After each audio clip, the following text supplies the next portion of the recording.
Good afternoon, everybody. Welcome back to America Reignited. I am Nicholas Maloney, and we're here today to talk about something that I find very, very important. We're here to talk a bit about foreign policy, and North American foreign policy in particular. I am, of course, I'm a citizen of the United States of America, as many of you watching this probably are. Or maybe you're a citizen of Canada to the extent that they have citizenship there, or a citizen of Mexico or some other North American country, whatever. You may be here in North America, as am I, and North America is one of the most beautiful pieces of land that God ever created. It is truly wonderful. It is everything you could ever need to be self-sufficient and strong and powerful. And what we've done, particularly in the United States, but also the other countries of North America, is we have overextended ourselves in putting ourselves in other people's business for no real tangible gain. It does the American people no good, and it does really the country at large no good. What is a country but a group of people? Of course, it's a piece of land as well. The two kind of go hand in hand, but really what a country is a group of people. And if something is not good for the people of a country, chances are it's probably also not good for the country as a whole. But really, this is one of the most beautiful pieces of land that God ever created. And we've sort of squandered this wonderful opportunity that we've had to really make it something great for other people's interests overseas. This is a frequent thing with me. I always talk about this all the time. I really do not like foreign interventionism.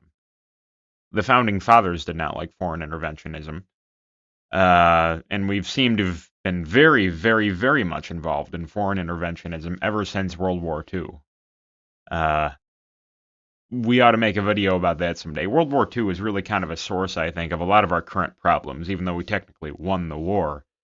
It's the path that it set us on after winning the war was really probably not great, and it's probably done us more harm than it has good. And this is not to diminish anybody's service who served in World War II.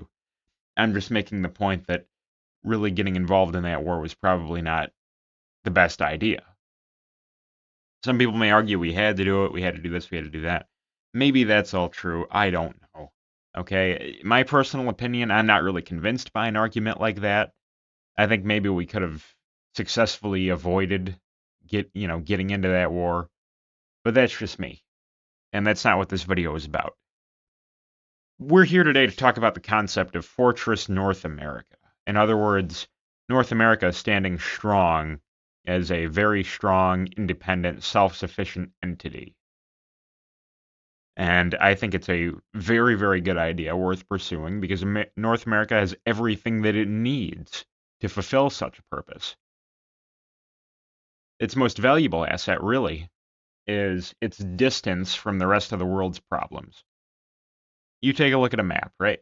North America is so far away from the plights of Europe and Asia and Africa. Its closest neighbor, of course, is South America, which has its problems, but they're not nearly as bad as the stuff that goes on in the rest of the world. We live in such a wonderful spot, and we are very privileged to be here. Whether you're a citizen of the United States, whether you're an American, whether you're a Canadian, whether you're a Greenlander, heck, even if you're a Mexican, things are not so bad for us here. So I think that moving forward, it would be very smart to pursue a policy based around this idea of Fortress North America and being, separate from the rest of the world, isolated to a good degree, but also adapting a policy where we do business with the rest of the world and pursue sort of a fortified structure here in North America and the Western Hemisphere as a whole. So we're going to get into this here. And I'd like to start with a little map here of all of the problems, I would call them problems personally, that the United States currently has. And this doesn't cover everything, of course, but it's a very big part of it, I think. Now, this here is a map from 2020. It's been about 5 years. Maybe it's a little bit outdated, but it's really not that much outdated. This is a map here of the U.S. military bases abroad all across the world. You can see all of the stars or dots on the maps representing military bases. Quite a few of them. There's quite a few of them. And if you have any sense at all, you yourself realize that all of these things cost money. They cost a lot of money. And in the worst case scenario, they may even cost us our people. To me, this looks like an awfully good way to get yourself into a war somewhere else in the world. You've got an American all the way across the world, they die, all of a sudden you're at war. An American soldier, whatever, a base gets attacked, whatever. Now all of a sudden you have to respond to that. That's going to cost you even more lives and money. And it's just a problem that compounds and compounds and compounds. And a lot of these countries, the people of these countries, might not really be super thrilled to have us here either, especially in places like the Middle East and Asia. I think it's worth considering that maybe this isn't such a good idea, but this is one of the relics sort of left over from the World War II era. I mean, look at how many bases we have in Europe and Germany and places like that. It's a relic of the Cold War and World War II. We need these bases all over the world because we have to worry about the Soviet Union, or today China. Those problems are not really of chief concern to us in North America, I don't think. I mean, China's a concern. Don't get me wrong, and we'll get into that in a minute. But from a foreign policy perspective, all of this stuff is super expensive, and it really does most of us no good whatsoever. It I think, creates more risk of problems or more problems as a whole than it does preventing problems. So I don't think that this is such a good idea. I mean, look at it. We got bases in the UK. We got a base in Iceland. We got a base in Greenland, as a matter of fact. I believe now it's a Space Force base. We got a base there in Greenland. We got a base in Ireland. We have bases in France. We got a lot of them in Germany. We got a lot of them in Italy. We got bases in Japan, South Korea. We got a base on Wake Island, Guam, of course, Australia. We got bases in Africa. I mean, they're everywhere. The only part that's really of the world that's really kind of untouched, we got bases in South America too. The only parts that are really like untouched are a lot of the Asian countries. So it's a big, widespread issue, and it's costing us a lot of money. It's costing us a lot of money, and it puts us at risk for getting into conflicts that we really don't want. So I don't think this is such a good idea here. I really do not think that this is a good idea. And as far as self-sufficiency is concerned, North America has everything that it needs. Why are we getting involved in all of these things overseas when we have everything we need right here at home? We take a look at one of the most precious and popular resources of today, oil. Let's take a look at it here. This is a graphic here showing the countries with the largest proven oil reserves all around the world by billions of barrels. The United States has 74 billion barrels. That's a lot. Okay, we're one of the countries with the most oil on the planet. That's quite a lot. Canada has 163 billion barrels. They have even more. They have even more than we do. They have even more than Russia. Russia only has 80 billion barrels of oil. They got over twice the amount that the Russians have of oil. Now, this is a problem with the Canadian government because they continue electing liberals and they're just leaving it in the ground, which is foolish, okay? They got a whole ocean of oil under their feet, especially the folks over in Alberta. They got a whole ocean of oil under their feet, and they're just not using it whatsoever. That's a foolish, foolish policy to pursue. That's wonderful potential they got right beneath them. The country with the most oil reserves in the world is actually Venezuela. Guess where that's located? Right on the top of South America in our own hemisphere. It's in our sphere of influence. We have all of these things going for us here. And there may be some things that happen soon with Venezuela. If you've been following the news, I'm not saying we're going to take their oil or anything, but something's going on with Venezuela right now. A bit of a military buildup, if you will, in that area. So it'll be interesting to see how the situation develops there. I think the administration, the current one, is perhaps very interested in what's happening with Venezuela, and it's an ongoing development that we will hopefully continue to cover here on this channel. But the countries here have lots of oil. Notice China and India, two of the biggest countries, biggest powers in the world, don't even show up on the map because they don't have very much of it. At least they don't have as much as we do. So this is a very, very big deal indeed, and we are off to a very, very good start here in North America. As far as oil is concerned, we got everything that we need. What about coal? Another very important resource, right? Coal? Coal? We love coal. The United States has more coal than any other country. We have 23% of the world's coal in our country alone. The next closest would be, I believe, Russia, who has 15% of the world's coal. After that comes Australia, who has 14%. China's only got 13%. We have almost twice the amount that they have. I mean, we're in a very good position. That's energy independence right there. That's energy independence. But we don't take that into consideration. We put a whole bunch of American influence and troops over in Saudi Arabia to get their oil instead. And we get drawn into conflicts in the Middle East, and it creates all sorts of other issues. We have everything that we need right here. These things ain't going to run out anytime soon. They're huge. They're massive. They're massive. I'm not saying we can't have good relationships with these nations, but certainly we don't need to have troops over there. And certainly we don't need to get involved a whole lot with them. We can just do business with them, that's it. Now, there's also another very important country in North America that's currently ruled by Denmark. It's called Greenland. And Greenland is kind of like a semi-autonomous island. It's the biggest island in all the world, Greenland. It's huge, it's massive. And currently it's ruled by the Kingdom of Denmark. They're kind of semi-autonomous, but Denmark is still really in control. They have a whole lot of resources to their name. Rare earth minerals, they may even have oil and stuff like that over there, natural gas. This here is a map of Greenland and the various resources they have laid out. You notice they're all in like the coastal areas, and I think the reason why, from what I understand, is because the interior space in Greenland has really largely been untouched because the ice there is so thick that you can't really get through it just yet. But as you know, time goes on, the Arctic ice will continue to melt, and eventually we'll be able to get the stuff in there. So it's, who knows what's in there?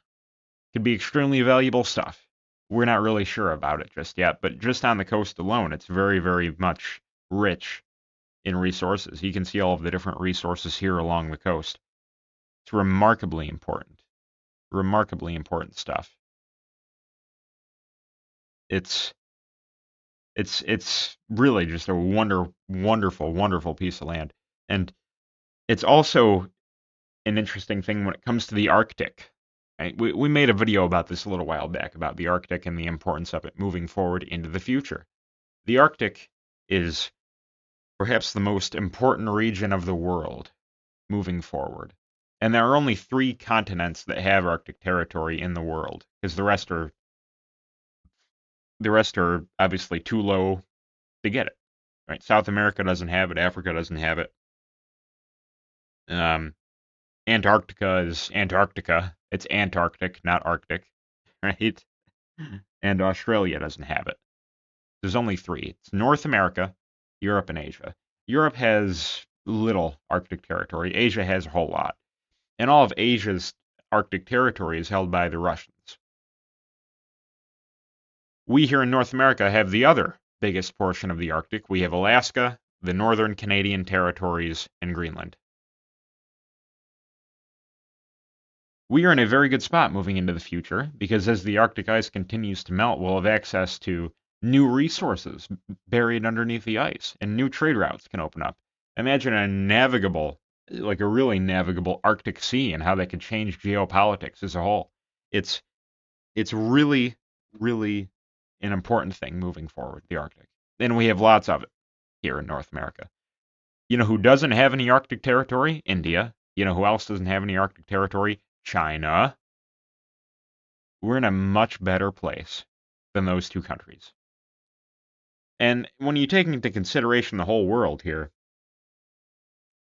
people think of the United States today as like this big superpower, and it kind of is. I'm not saying it's not, but really what we are, in my opinion, is a competitor with three other countries in the world. There are basically four big and powerful countries in the world today: the United States, China, Russia, and India. Of the four, India is probably the weakest. We're probably the strongest of the bunch, at least as of right now. China's probably in second place, and Russia is probably in third. Two of them have no Arctic territory. It's only us and Russia that have Arctic territory, of the four big countries, the big powers in the world today. That's a big deal. It puts us on very good footing moving into the future. It really, really does. Now, as far as, exploring the foreign policy is concerned, I mean, I think if you remember from history class, if you ever learned about this, the Monroe Doctrine, keeping Europe and Asia and Africa out of the Western Hemisphere, right? This is America's hemisphere. I think that's a policy worth pursuing. And it's a policy that we ought to enact more strictly rather than, we ought to keep ourselves in the Western Hemisphere and keep the others out. That's the way to properly execute it. And that's a good way to execute it. So we are in a very good position moving into the future. Make no mistake about it. And we certainly have our problems, and so do the other North American countries, okay? Let's be real here. Mexico and its cartels are a real menace. They're a real menace. And they're a big problem for us. You know who else is a big problem for us? I hate to admit this, Canada. There's all sorts of stuff going on in Canada right now. Canada has been heavily infiltrated by the Chinese. People like Sam Cooper have been covering this immensely. Chinese drug trafficking is a big issue in Canada, in places like British Columbia, and it's a mess. Canada needs to get its act together, and it needs to be cleaned up. Mexico and its cartels need to be dealt with. The Mexican government, the current administration is trying to deal with those issues. The Mexican government says, oh, we won't allow this, we won't allow that. What are they going to do about it? Nothing. We need to get these problems sorted out. It's time for us to put our own house in order instead of worrying about everybody else's problems all across the world. I don't care what happens in Europe. I don't care what happens in Australia or New Zealand or, the rest of Oceania. I care what happens here in North America. And I also care about what happens in South America. Those are the only two places I really care about, the Western Hemisphere. That's what I care about. And moving forward into the future, I think it'd be a good idea maybe to look at the other big countries in the world and maybe put together some sort of strategic partnership with one of them.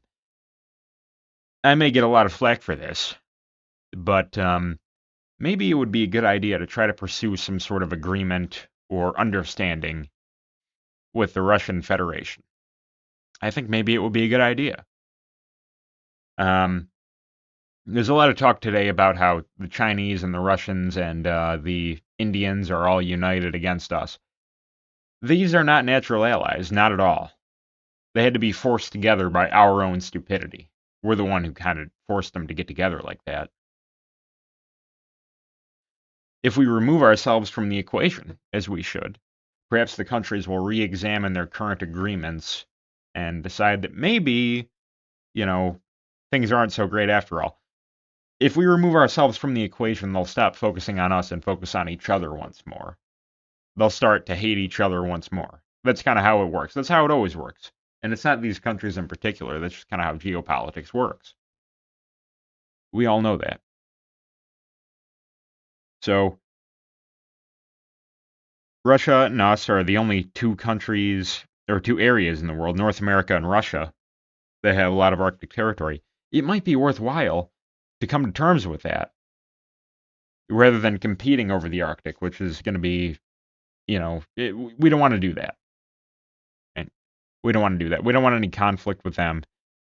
And it would be, I think, very beneficial to have a sort of partnership with the biggest country on the planet, even though we have our ideological differences, of which there are many. But when you look at the other two big countries of the world, China and India, I don't think we would mesh together very well. India, has a very, it's all about Hinduism, and it's a very different culture from ours. China is also a very different culture from ours. It would not work in the same sort of way. Uh, it's it would be a lot of trouble for us, and I don't think the Chinese would even want that. So it's not even worth pursuing. Russia is a very Christian country. It's Orthodox Christianity. And as far as our cultures, I think we're probably the two most similar of the bunch. So perhaps pursuing such an ends would be a beneficial thing, I think. It certainly would not hurt us, in my opinion, to pursue a relationship like that. I think it's something worth pursuing. We isolate ourselves from the rest of the world, we stay in the Western Hemisphere, and we try to pursue some sort of economic relationship or agreement with the Russian Federation. I think that's a good idea. We don't want to get too intermingled with them in case something happens. We don't want to get drawn into a war or anything like that. But we pursue something small for the time being, and we try to build relations between the two countries moving forward into the future. I think that'd be a very good idea. So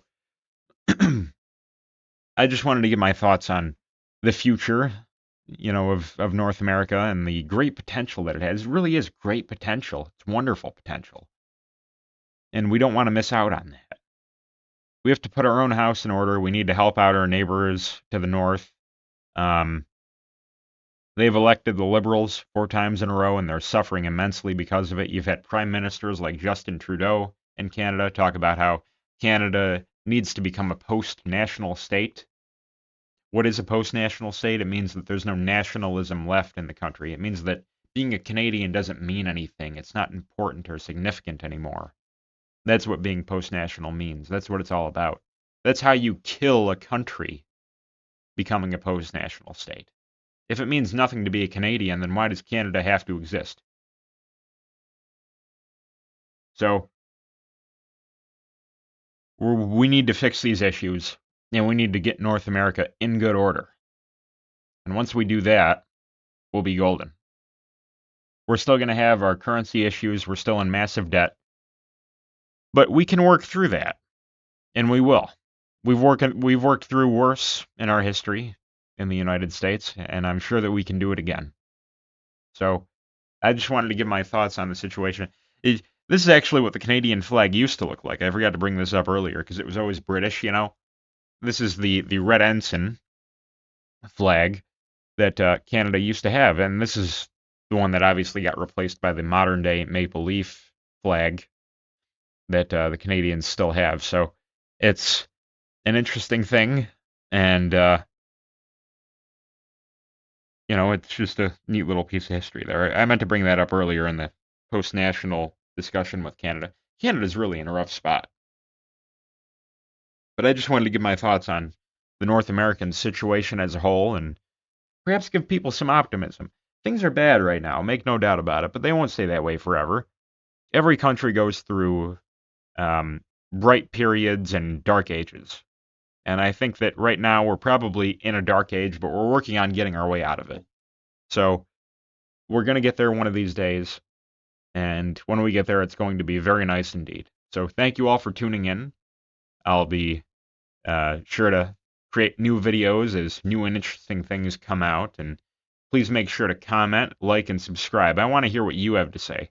Do you think the idea of Fortress North America is worth pursuing? Do you think that maybe trying to partner up with the Russians is a good idea? I personally think it would be a good idea. No alliances are ever set in stone, of course, we know this. But right now it would probably be a good idea. You'd certainly rather have Russia on our side than you would they be on China's side. So please put your thoughts in the comment section below. And please make sure that you like the video, get the word out, subscribe to the channel. We're trying to grow this thing and make it bigger and bigger so we can all have good discussions together. So make sure you get the word out about it. Make sure you subscribe and have yourself a wonderful, wonderful day. Thank you.